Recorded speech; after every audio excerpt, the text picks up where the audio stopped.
Você que está em casa, eu queria que você abrisse a sua Bíblia, para você ler a Bíblia. Eu quero que você abra no livro de 2 Coríntios. Livro de 2 Coríntios. Vou dar uma esperada aqui para você achar o livro de 2 Coríntios. Procure aí. O capítulo é o capítulo 5 que eu quero que você ache. O capítulo 5. O versículo que eu quero que você ache é o versículo de número 7. 2 Coríntios 5, 7 diz o seguinte: visto que andamos por fé e não pelo que vemos. Amém? Isso foi o apóstolo São Paulo que falou aos irmãos de Corinto, e Deus quis que ficasse registrado para poder falar conosco também, e é o que ele está fazendo hoje, nesta quinta-feira, falando conosco e dizendo para nós que nós não andamos pelo que estamos vendo, mas que nós somos simplesmente motivados pela nossa fé. É pela fé. Amém? E eu quero, nesta noite, falar um pouquinho com você sobre não viver pelo que vemos, mas vivermos pela fé. E quero dizer para você que é muito importante você começar a permitir que a fé influencie você e faça você acreditar, independente das dificuldades, independente dos obstáculos, independente das impossibilidades que os teus olhos físicos estejam vendo ou estejam percebendo. Porque a fé é algo sobrenatural que nos envolve e que faz com que venhamos nos agigantarmos diante dos obstáculos e dos impedimentos e das impossibilidades que estamos vendo, provando então que com a fé, até mesmo aquilo que está fora da possibilidade de acontecer, aquilo que parece impossível, acontece unicamente porque você está usando a fé no seu coração. E o que você ouve, o que você se deixa influenciar é algo muito perigoso para poder frear você, para poder limitar você. Eu gosto muito de lembrar para vocês verem o que é a influência que às vezes as pessoas têm. Por isso que a Bíblia diz que a fé vem pelo ouvir e ouvir a palavra de Deus. Quando você ouve alguma coisa que te impulsiona, que te remete contra uma situação acreditando na possibilidade da vitória, isso é possível através exatamente da palavra, que sempre procura jogar você para cima. Mas você constantemente é jogado para baixo e, sem dúvida alguma, a palavra, se você permitir que ela controle você, você fica controlado ou você fica influenciado negativamente ou é levado até mesmo a fazer aquilo que você não queria fazer unicamente pela influência que você se permite na sua própria vida. Um exemplo. Algum tempo atrás nós tínhamos na televisão um comercial. Esse comercial era um comercial da Friboi, onde o Roberto Carlos aparecia comendo um bife, né, da carne feita do frigorífico Friboi. Eu fiquei sabendo, por exemplo, que esse comercial rendeu tanto para a empresa que eles venderam muita carne por conta da influência exatamente do Roberto Carlos comendo um pedaço de bife suculento, né? E as pessoas se influenciaram por aquilo e começaram a serem impulsionadas a comerem a carne da Friboi, porque viram o Roberto Carlos, que é uma pessoa que as pessoas respeitam e têm uma certa admiração e que tem um poder de influência também pela própria pessoa que é. Isso aí a psicologia chama, dentro da psicologia, porque também no direito existe essa palavra, mas ela existe também na psicologia, chamada validade social. O que é validade social? É quando você pega uma pessoa que tem certa influência e vai dizer alguma coisa para você, e essa pessoa tem poder de formar opinião, e ela diz uma coisa para você insistentemente, você começa a absorver e começa a acreditar naquela pessoa, independente se o que ela está falando é verdade ou não. E isso é tão verdade porque todo mundo sabe que o Roberto Carlos ele é vegetariano, ele não come carne. Vocês estão entendendo? Ele não come carne, mas ele conseguiu influenciar todo mundo a comer a carne que ele não gosta de comer. E a empresa acabou vendendo toneladas e toneladas por conta de uma propaganda feita pelo Roberto Carlos. Eles não conseguiram fazer ele, na filmagem, comer um pedaço da carne, mas ele conseguiu falar dizendo que a carne era muito boa, mesmo sendo vegetariano. Isso é validade social, que a pessoa vai e acaba criando uma situação de influência e as pessoas se abalam e simplesmente se influenciam e fazem isso. E é isso que eu quero falar com você nesta noite, sobre a fé que tem que estar no seu coração. Geralmente, todos nós temos uma reação diante dos problemas e dos desafios da nossa vida, e a nossa reação sempre é medirmos a força do problema que vem contra nós. Quando você faz uma medição, que você faz uma leitura, que você está enfrentando um problema enorme e que você, na sua avaliação, na sua leitura, imagina que aquele problema é muito grande, você tem uma tendência logo a desanimar, a desistir e a jogar a toalha e a se entregar, porque você não consegue ver em você a possibilidade de estar capacitado, adequado para poder superar aquele problema e aquela dificuldade, e é comum a sua reação ser uma reação de realmente se dar por vencido ou derrotado antes mesmo de lutar. Isso é uma reação muito humana. Por quê? Porque você mede as coisas pela sua capacidade, por aquilo que você é capaz de fazer. Quando você percebe que você não é capaz, que o outro lado é muito mais forte, essa tendência de recuo é alguma coisa que geralmente nós costumamos fazer até para nos protegermos. Por quê? Porque na nossa leitura nós admitimos o quê? Que não temos como vencer aquilo, que aquilo é maior do que nós, que é mais forte que nós, e a tendência é nós recuarmos. Essa é uma reação muito humana, muito carnal, muito normal. Só que a fé, ela está em você exatamente para poder fazer a diferença nessas situações.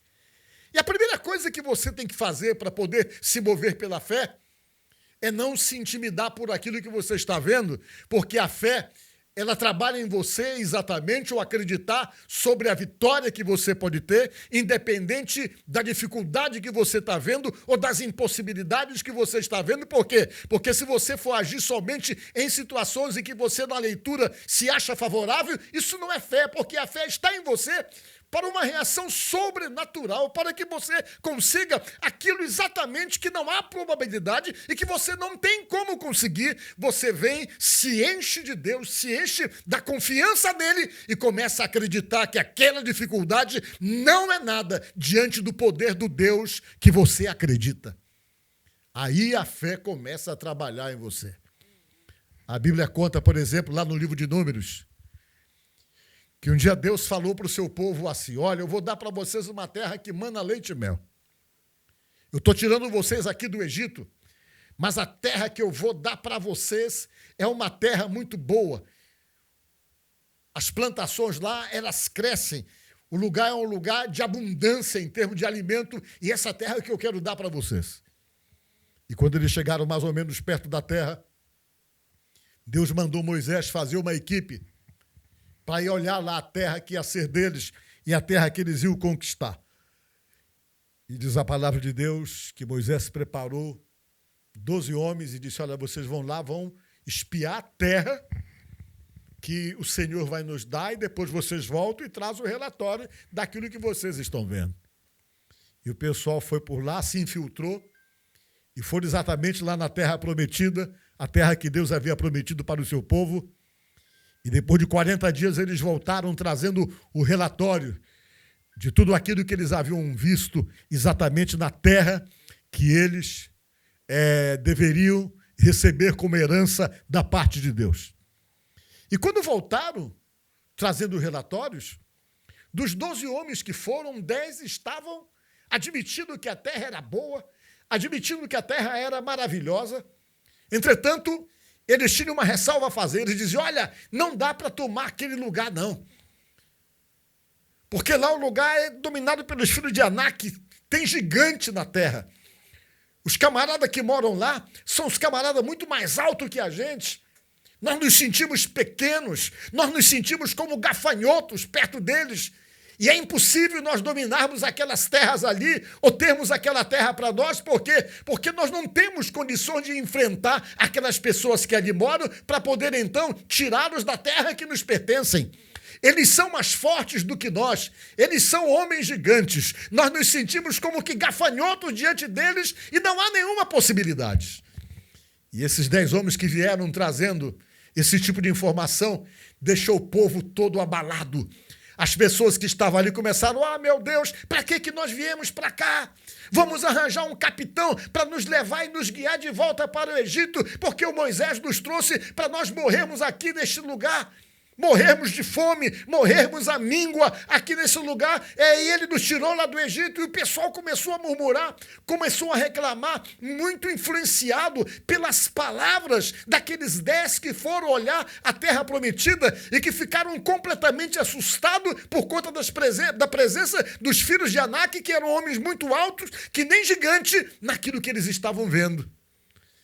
E diz a palavra de Deus que Caleb e Josué chegaram e disse: não, pessoal, vamos lá, vamos avançar. Porque o Senhor vai nos dar essa terra, ele falou. Não se preocupe com as dificuldades que vocês estão vendo. Não se preocupem com os filhos de Anak, que são altos, fortes e são verdadeiros gigantes. Não se preocupem nada com isso. Por quê? Porque nós vamos avançar e vamos dominar a terra e conquistar o lugar, porque o Senhor é que vai nos dar essa vitória.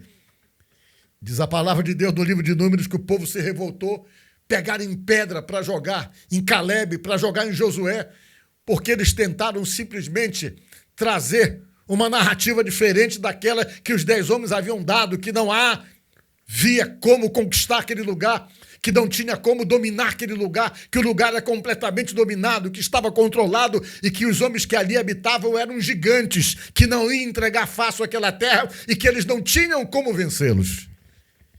Isso entristeceu Deus demais. Deus começou a perceber, o pessoal começou a murmurar, o coração de Deus se entristeceu com as pessoas, porque as pessoas que estavam ali estavam deixando de confiar em Deus, que era alguém que tinha realmente feito a proposta de levá-los para a terra prometida, e eles estavam vendo a dificuldade e não conseguiam olhar para a grandiosidade, para a grandeza e para o poder que tem o nosso Deus. Às vezes nós somos assim. Nós olhamos a força do problema e da dificuldade, mas não conseguimos olhar a força e o poder do Deus que nós acreditamos. E quando nós não conseguimos olhar exatamente a força do nosso Deus, naquilo que Ele é capaz de fazer, é porque nos falta fé e confiança nele. Mostra o tamanho, a grandiosidade do teu problema, que eu mostro para você a força e a grandiosidade do nosso Deus, daquilo que Ele é capaz de fazer, que você precisa confiar e acreditar que Ele vai e faz realmente a coisa acontecer, independente das impossibilidades que de repente você esteja vendo ou esteja enxergando. Era exatamente isso que o apóstolo São Paulo queria falar para aqueles irmãos que estavam ali. Gente, nós não estamos vivendo ou não vivemos por aquilo que nós estamos vendo. Nós vivemos pela fé, ele falando. E é exatamente assim. Talvez você esteja vendo pelos teus olhos humanos muita dificuldade na tua frente. Mas os teus olhos da fé devem enxergar a vitória e as soluções que Deus tem diante dessas situações para glorificar o seu próprio nome. Talvez você esteja imaginando assim: mas eu não tenho como mudar essa situação, eu não tenho como reverter esse estado de coisas, eu não tenho como mudar toda essa realidade que eu estou vivendo. Sim, você não tem como, mas você tem que olhar a situação e não se mover, não se intimidar por aquilo que você está vendo, mas pela fé que está no seu coração. Porque se você não tem como, você tem que parar, olhar e dizer para si mesmo: eu não tenho como, mas o Deus que eu sirvo e a fé que eu deposito nele me capacita a conseguir até mesmo aquilo que eu não vejo possibilidades. É exatamente aí que o apóstolo Paulo tenta dizer para nós que nós não vivemos por aquilo que estamos vendo, porque talvez o que você esteja vendo agora é somente impossibilidades. Talvez a forma que você analisa e tem expectativa com respeito ao seu futuro é a coisa mais difícil por tudo aquilo que você está enxergando, está vendo. De repente o que você vê é somente impossibilidades. De repente a expectativa do amanhã para você é totalmente nublado, totalmente nebuloso, baseado naquilo que você vê, daquilo que você está enxergando, daquilo que você analisa e das possibilidades que você não consegue perceber de uma saída para tudo aquilo que você realmente está vendo. Mas não é assim que o povo de Deus vive.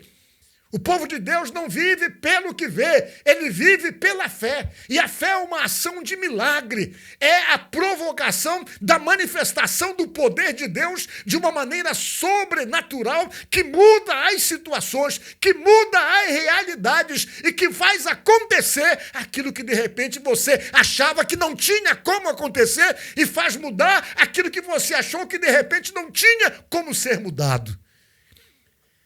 Não se intimide pelo que você vê, assim como fez aquele povo, aqueles 10 espias que foram olhar a terra prometida. Não importa se existem gigantes na tua trajetória. Não importa se existem verdadeiros gigantes para impedir você de atingir um objetivo. Não importa se é isso que você está vendo. Ainda que você esteja vendo muitos gigantes problemas, gigantes dificuldades, não importa. Por quê? Porque a tua fé afirma e diz para você que com Deus você supera os gigantes e os obstáculos, porque você não se move por aquilo que vê, mas se move pela fé do Deus vivo em quem você está no seu coração. Então, neste momento, eu falo muito especialmente com você. Você que está sem forças, você que está desmotivado, você que está desanimado, porque tudo que você vê é somente impossibilidades. Tudo que você enxerga é somente gigantes que estão ali gerando um impedimento para não deixar você atingir o seu objetivo. Talvez, diante de todas as análises, de todas as leituras que você tem feito com respeito à tua trajetória, à tua vida e às coisas que você precisa alcançar e conseguir e objetivos que precisam então ser atingidos, toda a leitura que você tem feito só te remete a uma visão. Não dá, não tem jeito, tá difícil, eu não sei como, eu jogo a toalha, eu me entrego, eu não vou para a luta, eu não tenho como. Se tudo isso está no seu coração, é porque você está simplesmente se conduzindo e se movendo por aquilo que você está vendo. Só que a Bíblia diz para você não se mover por aquilo que você vê, para você se conduzir pela fé. A fé no Deus que pode todas as coisas, a fé no Deus que chama à existência as coisas que não existem, a fé no Deus que a Bíblia diz que ouve oração e que diz, e tudo aquilo que pedirdes em oração, crendo recebereis. A fé no Deus que diz que os impossíveis dos homens é possível para Deus. Então, meu amigo, meu irmão, minha irmã, não se mova pelo que você está vendo. Talvez o que você vê é impossibilidade, mas a proposta da palavra de Deus é para você se conduzir em fé, e através da fé que você tem no Deus vivo, em nosso Senhor Jesus Cristo, já começa a visualizar a saída, as soluções, as vitórias, os milagres e as bênçãos que Deus tem para confirmar na tua vida. E terminando essa minha palavra, por causa da fé de Josué, eles chegaram na terra prometida, ele se tornou líder depois, e dentro dessa visão de que ele podia, ele chegou lá e pisou lá, e ficou claro uma coisa, que o nosso Deus não perde batalha, ele nem empata, ele ganha todas. Por isso, ele é chamado de Deus Todo-Poderoso. Pensa nisso e que Deus possa abençoar você e ajudar você a superar os teus desafios, fazendo com que você não se mova pelo que você está vendo e não se intimide pelo que você está vendo, mas que você se deixe levar e se mover pela fé que você tem no Deus Todo-Poderoso. Amém? Que Deus te abençoe.